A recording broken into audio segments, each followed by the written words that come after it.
एक राज्य में जय सिंह नाम का एक बुद्धिमान राजा राज करता था। वो इतना बुद्धिमान था कि किसी की भी समस्या का तुरंत ही निराकरण कर देता था। उसके शोर से दूर दूर तक के राज्यों तक फैले हुए थे। कोई पड़ोसिया राज उसकी बुद्धिमानों से ईर्ष्या करते थे और उससे नीचा देखने के लिए प्रयोजन से उसकी बुद्धि की परीक्षा के लिए तरह तरह के तंत्र आजमाते थे। एक बार एक पड़ोसी राजा की पुत्री राजकुमारी चंद्रकला के कानों में राजा जयसिंह की बुद्धिमानों के चोट से पड़े। उसने भी उसकी परीक्षा लेने की ठान ली। उसने अपने एक दूत के हाथों 2 फूल राजा जयसिंह के पास भेजाए और साथ ही एक पत्र भी। राजा जयसिंह ने पत्र पढ़ा। पत्र में लिखा था, महाराज, आपकी बुद्धिमानों के चर्चे बहुत सुने हैं। यदि आप वाकई बुद्धिमान हैं तो मेरे द्वारा भिजाए 2 फूलों में से असली और नकली फूल को पहचानिए। ध्यान रहे, आप उन्हें छू नहीं सकते। राजा ने देखा कि दोनों फूल बिल्कुल एक जैसा है, उनमें कोई भिन्नता नहीं।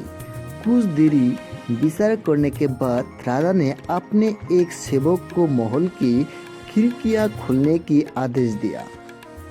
सेवक ने खिड़कियां खोल दी। महल की कोई खिड़कियां शाही बाग की तरह खुलती थी। कुछ देर में कुछ मधुमक्खियां महल में प्रविष्ट हुई। पड़ोसी राज्यों के दूत के हाथों के 2 फूलों में से एक फूल पर वो मक्खियां लगी। राजा जयसिंह समझ गए कि वही असली फूल है। उन्होंने उस फूल की तरफ संकेत करके कहा कि ये असली फूल है। राजा का उत्तर सही था।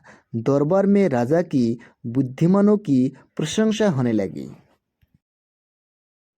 दूर ने वापस जाकर राजकुमारी चंद्रकला को राजा जयसिंह का उत्तर के बारे में बताया। राजकुमारी भी उनकी बुद्धिमान पर प्रसन्न हुई और अपने पिता से कहकर उन्होंने विवाह करने की इच्छा प्रकट की। कुछ ही दिनों में राजा जयसिंह और राजकुमारी चंद्रकला का विवाह हो गई और 2 लोग सुख से जीवन व्यतीत करते लगी। ये कहानी से हम ये सीखते हैं कि बुद्धिमानी हर प्रश्न का हल और हर समस्या का निराकरण है।